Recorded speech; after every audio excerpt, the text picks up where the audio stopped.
If your income, your salaries, if it were to stop today, how long can you survive without having to borrow, without having to beg, and without having to cry, for money?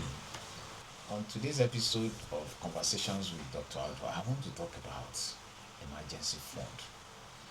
It's a very, very important concept in personal finance. Emergency fund is your safety net.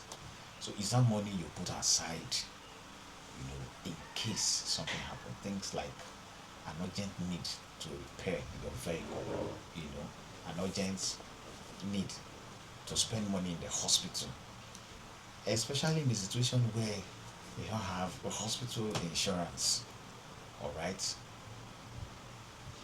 And we realize that there are so many people, you know, that have not made adequate provision for any form of emergency fund.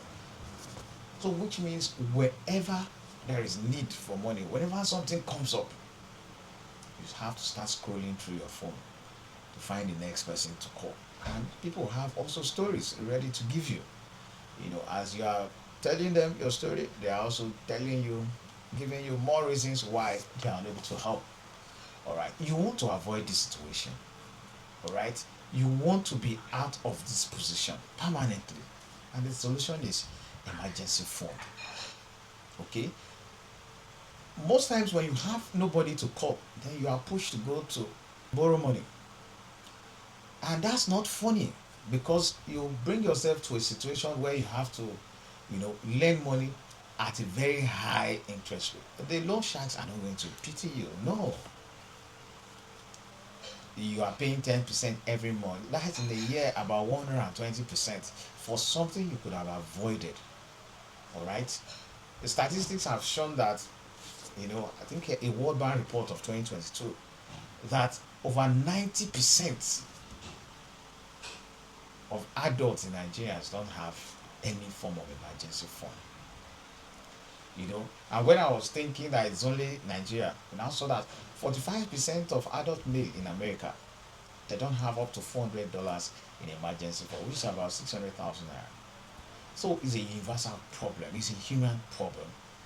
And people have genuine excuses. They feel income is not enough. Oh, I will save later. I'm not even eating. How can I go ahead to now be saving money when what I'm collecting is not enough? But at best, they are all excuses. When you receive income today, all of it is not meant for today. Some of it must be kept for tomorrow. So we're not even talking about savings and investment. We're talking about emergency fund. Money that will save you from shege. Money that will save you from, what you are not supposed from see finish.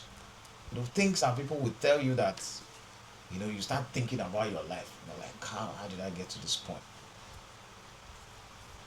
Some people will call it, there's a name they call it, I'm trying to remember. When you go out to eat and somebody refuses to pay, somebody you expect to pay refuses to pay. But then something you just draw out your card and pay. That's part of the emergency fund.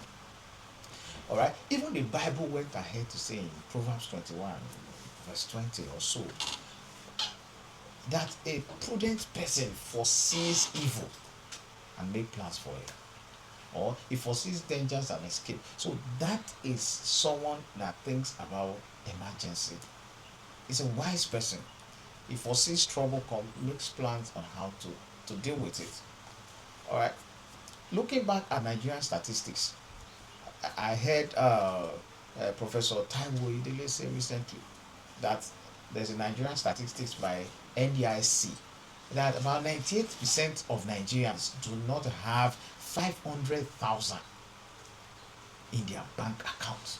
That was when he was trying to explain that this tax law is not to tax the poor.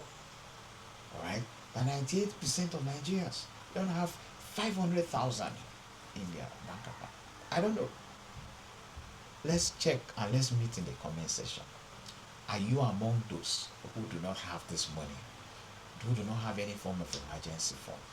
An emergency fund has to be cash because it's something you can easily convert to cash, either cash or near cash equivalent. A house is not an emergency fund because we have people that have houses, Once they have income, maybe they buy a car, and once they need money, they now start looking for what to sell. At that point, you realize how difficult it is to sell a car, or to sell your house, or to even sell your mattress. Okay, let's have some cash in liquid form. So when there's emergency, you take care of it like nothing happened. There's a medical emergency, you take care of it. In Nigeria, we have the general balance that you don't go out without cash, because in this country, different kinds of emergency can come up, and you should be ready for it.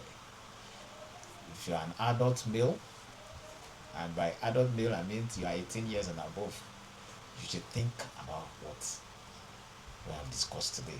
So let's meet in the comment section.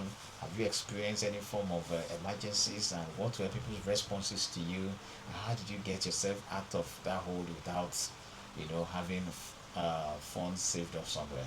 Thank you. I'll see you on the next episode.